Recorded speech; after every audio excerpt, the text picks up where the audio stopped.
था। इसी बीच चर्चा करने के लिए वरिष्ठ पत्रकार सीएम पपने जी जुड़ गए हैं। सीएम पपने जी, बहुत स्वागत है आपका टीवी 100 पर। सीएम पपने जी, लगातार देखा जा रहा है कि एक साल बीत चुका है। एक साल पहले ही ऐलान किया गया था ग्रीष्मकालीन राजधानी बनाए जाने को लेकर गैरसैंण को, लेकिन स्थायी राजधानी कब उत्तराखंड की जनता को मिलेगा, ये बड़ा सवाल बना हुआ है। हाँ, दरअसल पूजा जी, इस तरीके से जब से अपना उत्तराखंड एक नए राज्य का गठन हुआ था अपना 2000 में, और उसके बाद एक्चुअली जो इसकी अवधारणा जब अपना, मुझे याद है कि बहुत अच्छी तरीके से 1992 में अपनी उत्तराखंड क्रांति दल, जो कि वहाँ ये अपना एक स्थानीय एक राजनीतिक दल है, उसने इस आंदोलन के दौरान ही ये अपना घोषणा की थी कि अगर उत्तराखंड राज्य जो बनेगा उसकी राजधानी जो है अपना गैरसैंण में होगी। और उसके बाद गैरसैंण में जाके अपना वहां पर जो है उसको चंद्रनगर का नाम भी दिया गया था, क्योंकि जो हमारे चंद्र सिंह गढ़वाली, जो कि हमारे एक बहुत बड़े अपने स्वतंत्रता सेनानी रहे हैं, उनके नाम पर एक्चुअली उसको रखा गया था। और उसके बाद से उसी मुद्दे पर ही अपना उत्तराखंड आंदोलन का पूरा एक आंदोलन चला। उसके बाद उत्तराखंड बना, और उत्तराखंड बनने के बाद जिस तरीके छल कपट एक्चुअली अपना जो जितने भी अपने ये अपना, चाहे कांग्रेस हो चाहे वो अपना भाजपा हो, उसके बाद अपना सत्तासीन हुए हैं, और जिस तरीके से उनका एक अपना दायित्व जो था कि जो एक प्रॉमिस था कि हम जो है गैरसैंण को राजधानी बनाएंगे, लेकिन वहां से हट के देहरादून को राजधानी बनाया गया। और जिस तरीके से अपना शुरुआती बेस में 2001 में जिसे कौशिक एक कमेटी का गठन किया गया, उसने जो अपने 2008 में जाके लंबे अरसे के बाद अपनी रिपोर्ट वहां पर अपना जमा की अपना सरकार के पास में, उसमें जिस तरीके से जो है अपना एक प्रॉब्लम खड़ी की गई कि अपना भूकंपीय क्षेत्र है, वो इस तरह के क्षेत्र है यहाँ का, इस तरह के यानी कि पूरे अपने जो एक अपना एक जो राजधानी का एक मुद्दा था, एक्चुअली उसको दबाने के लिए देहरादून को स्थायी राजधानी का एक पूरा अपना एक कारनामा दिखाने के लिए सब कुछ अपना पूरा किया गया। और उसके बाद से इसी दावपेच पे ही अपना जो है आज भी अपना आंदोलनकारी अपना आंदोलन कर रहे हैं अपना राजधानी की, स्थायी राजधानी के मुद्दे पे। लेकिन चाहे वो भाजपा की सरकार हो चाहे वो अपना कांग्रेस की सरकार रही हो, वो कभी अपना इन चीजों पे अपना जो है पिघली नहीं है। हालांकि अपना जब बहुगुणा जी अपना मुख्यमंत्री थे तो उन्होंने वहां पर अपना थोड़ा स्ट्रक्चर अपना तैयार करवाया था, वहां मीटिंग्स भी करी थी, लेकिन ये सब अपना एक दिखावटी रहा है एक्चुअली। तो आज भी जो अपना वहां पर सत्र चला है, अपना बजट सत्र चला है वहां पर त्रिवेंद्र सरकार का, जो कि एक आखिरी अपना बजट का सत्र है। तो मैं समझता हूँ कि ये अपना उत्तराखंड की जनता के साथ जो है जो एक प्रॉमिस किया गया था, उसका मैं समझता हूँ कि मतलब उसके खिलाफ अब जो है उसके अगेंस्ट जो है इस तरीके से ये सारी अपना गतिविधियां चल रही है, जो कि ये जनता के हित में मैं समझता हूँ कि ये ठीक नहीं है जी।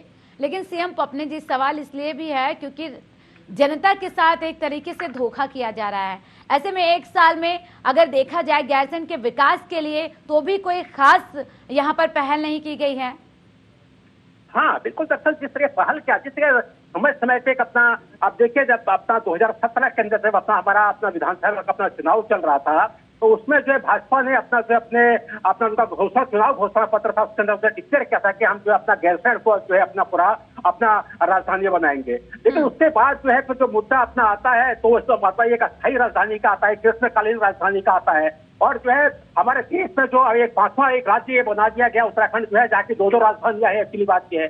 तो ऐसे में दरअसल जिस तरीके से जनता की भावनाओं से एक्चुअली अपने खिलवाड़ करने का एक अपना इस तरीके से अपने एक काम किया है, जिसमें कि आज आंदोलनकारी आज भी आंदोलन कर रहे हैं वहां पर जो है, और लगातार अभी इस बीच में परसों 2-4 दिन पहले भी वहां पर अब जो आंदोलन की एक बहुत बड़ी अपना वहां पर जो किया गया था, जिसमें लाठीचार्ज हुआ है, जिसकी भर्त्सना हुई है, एक्चुअली बात यह है। तो इस तरीके से एक्चुअली जो एक राजधानी के मुद्दे को या अन्य मुद्दों को जो कि उत्तराखंड के विकास से संबंधित है, उनको दबाने की जो कोशिश की जा रही है, तो मैं समझता हूँ कि ये अपना जो है वहां के जनभावनाओं के अपना जो है खिलाफ है, एक्चुअली बात ये है।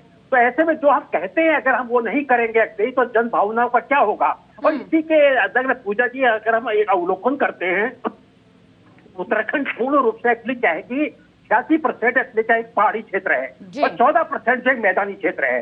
और आप 86% एक पहाड़ी भूभाग के अपना जो अवहेलना करके आप जो है एक अपना मैदानी भूभाग को अपना जो है एक अपना राजधानी बनाने पर तुले हुए हैं, राजधानी आपने बनाई हुई है, तो क्या ये क्या कहलाता है, एक्चुअली बात ये। उत्तराखंड राज्य की जो अपना परिकल्पना की गई थी एक्चुअली एक पहाड़ी एक अपना भूभाग के नाते की गई थी एक्चुअली बात किया। ठीक है, आपने उसमें एक तराई का भाग अपना जोड़ा है, बहुत अच्छी बात है, उपजाऊ जमीनों को आपने वहां उसको भूभाग में जोड़ा है, एक्चुअली बात यह है। लेकिन उत्तराखंड की जो अपना हमारी जो अपना एक रूपरेखा रखी गई थी एक्चुअली पहाड़ी भूभाग के लिए रखी गई थी ना, एक्चुअली बात यह है। तो अभी क्या हो रहा है एक्चुअली बात यह है, ये जनमानस में एक्चुअली बहुत खटक रहा है एक्चुअली बात है।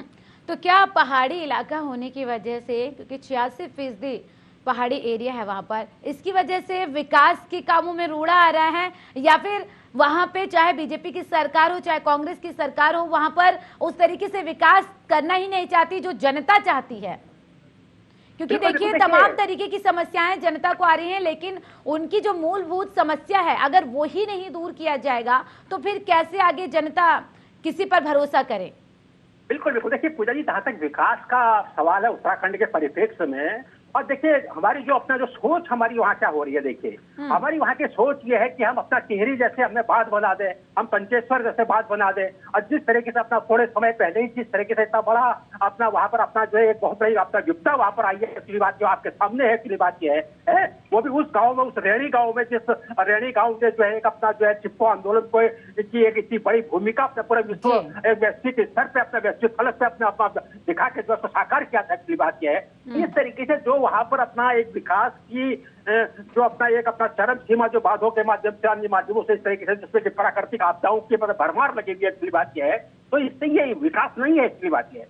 वहाँ का विकास एक्चुअली क्या है कि अगर आप ठीक है बात बनाइए, लेकिन छोटे छोटे आप बात बनाइए, छोटी छोटी योजनाओं को आप वहाँ पर बनाइए। वहाँ के जो अपने जलवायु का अगर आप अपना ख्याल नहीं करेंगे, वहाँ के अपनी जो प्रॉपर तरीके से पहाड़ी क्षेत्रों की जो एक्चुअली प्रॉपर वहाँ की जो अपनी उर्वरा शक्ति का अगर आप ख्याल नहीं करेंगे, तो मैं समझता हूँ कि ये सारे यानी कि भौगोलिक परिस्थितियों को पहले देखना होगा, समझना होगा और उसके आधार पर विकास करना होगा। बिल्कुल बिल्कुल बिल्कुल बिल्कुल, एक्चुअली जो है बिल्कुल, जब तक हम भौगोलिक परिस्थितियों को नहीं समझेंगे, वहाँ की जलवायु परिवर्तन जिस तरीके से वहाँ पर अपना हो रहा है, जिस तरीके से वहाँ के ग्लेशियर पूरे अपना पीछे खिसक रहे हैं, एक्चुअली बात यह है।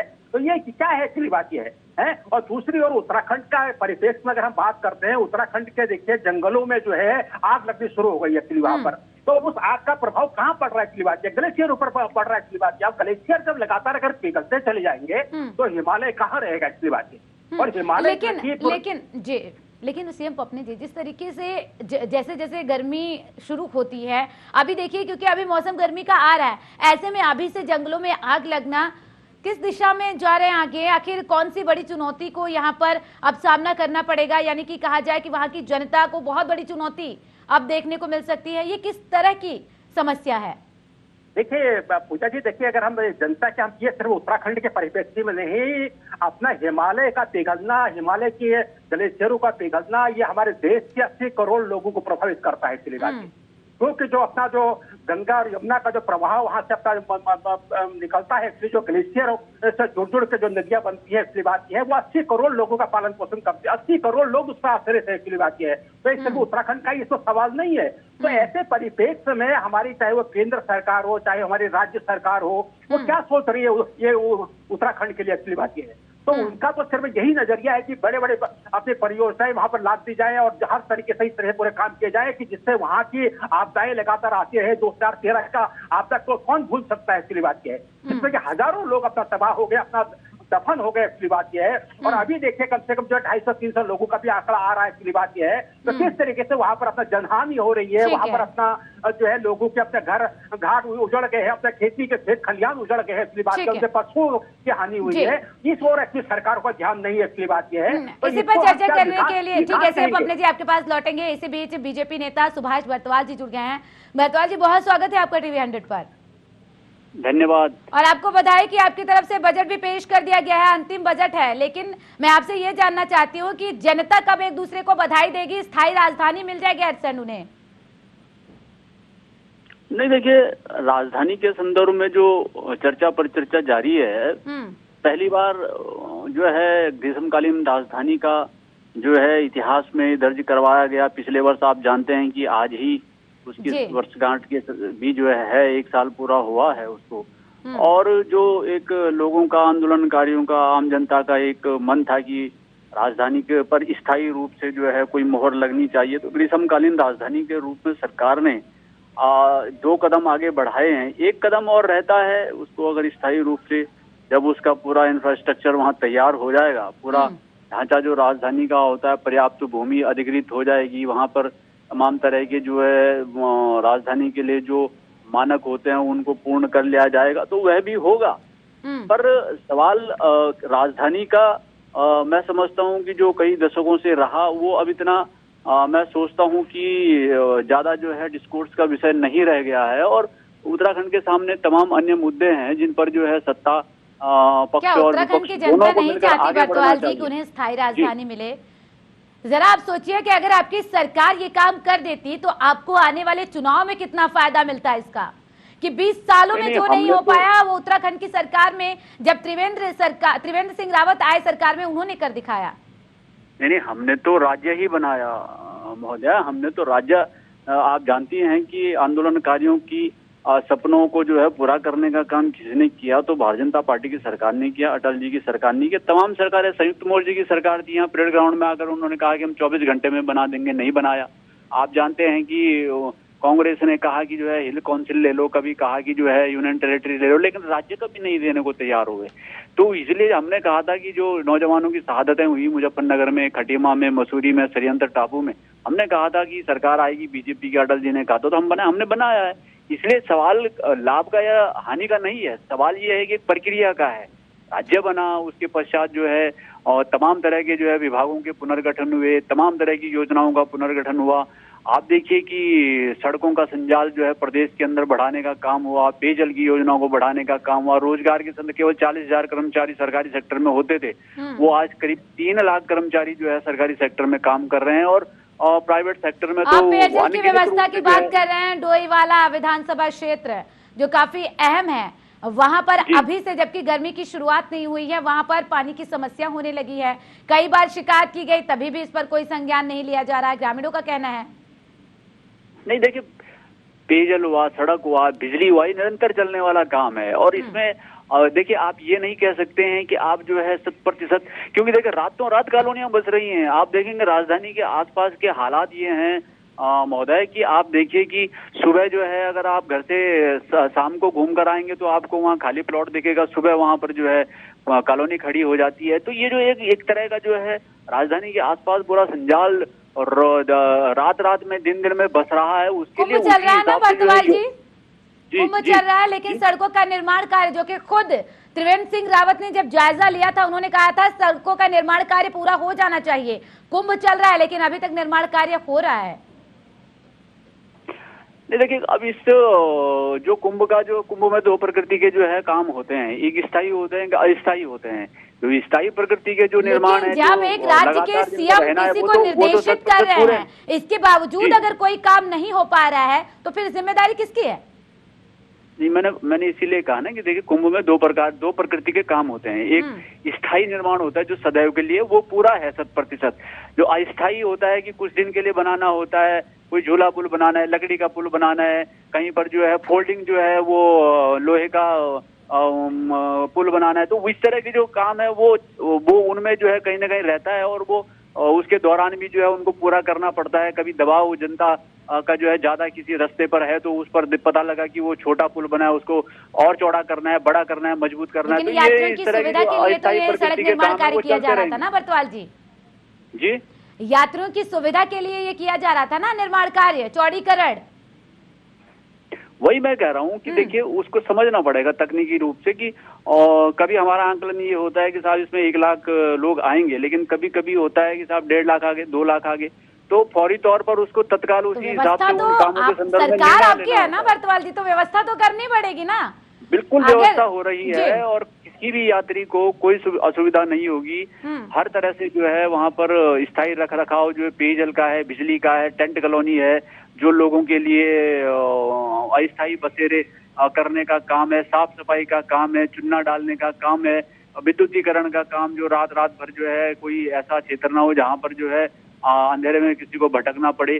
तो ये सारा वैक्सीनेशन का काम है, दवा जो यात्रियों के जो है स्वास्थ्य परीक्षण का काम है, ये सारे काम जो है चाक चौबंद जो है आगे बढ़ रहे हैं। गैरसैंण के विकास की बात कर लेते हैं, क्योंकि गैरसैंण की बात हो रही है। स्थायी राजधानी की जो मांग 20 सालों से जनता कर रही है, गैरसैंण की अगर बात की जाए, वहां पर कितना विकास किया गया है? देखिए, गैरसैंण के आसपास आपको ध्यान होगा कि कर्णप्रयाग जो है, बद्री केदारनाथ एक सीट है, बद्रीनाथ दूसरी सीट है, रुद्रप्रयाग तीसरी सीट है, और उधर कुमाऊं से लगती हुई तमाम विधानसभाएं हैं। और देखिए, हर विधानसभा के लिए इस प्रकार से कोई गैरसैंण कोई अलग से कोई स्थान ऐसा नहीं है कि वो भी किसी विधानसभा के अंदर आता है। और जिस तरह की योजनाएं जो है हर विधानसभा के लिए बनती हैं, उसी तरह की योजनाएं जो है, हालांकि गैरसैंण के संदर्भ में तो अलग से निर्णय हुए हैं राजधानी की वजह से। वहां पर जिस प्रकार से जो है भवनों का स्ट्रक्चर, चाहे वो पूर्ववर्ती सरकार हो, हम रहे हों, वहां पर खड़ा हुआ है। वहां पर तहसील का जो है निर्माण हुआ, SDM उसको भेजने का काम हुआ। अब देखिए, बात ये है कि ये सारी स्टेप वाइज होने वाले काम है। जहां तक सड़कों का संदर्भ है, सड़कों को बहुत सुंदर जो है उनको जो है चमकती हुई और चौड़ी सड़कें जो बॉर्डर रोड ऑर्गेनाइजेशन है वो कर रहा है। जो PMGSY जो प्रधानमंत्री सड़क योजना है उसके तहत जो है सड़कें वहां पर बन रही हैं। जो स्थायी राज्य वित्त और जो हमारे जो है जिला प्लानिंग की योजना है उसमें जो है सड़कों का निर्माण हो रहा है। उसी प्रकार इन तमाम योजनाओं में पेयजल की योजनाओं का भी निर्माण हो रहा है। तो मैं समझता हूँ कि जो आधारभूत जो योजनाएं हैं, चाहे पेयजल की हों, बिजली की हों, सड़क की हों, वो अपने अपने जो है मानकों के हिसाब से उनको पूरा किया जा रहा है। और देखिए, आप आइए उत्तराखंड में जिस प्रकार चौड़ी चमकती हुई चमाचम सड़कें जो है आपको दिखाई पड़ेंगी। और इसलिए भी ये तेज हुआ है कि जब सड़कों की हाल देख लीजिए एक बार बर्तवाल जी, शायद आपको हमें बुलाना ना पड़े, वहाँ की सड़कों की हाल एक बार जरूर देखिएगा। बहुत शुक्रिया TV 100 से बातचीत करने के लिए।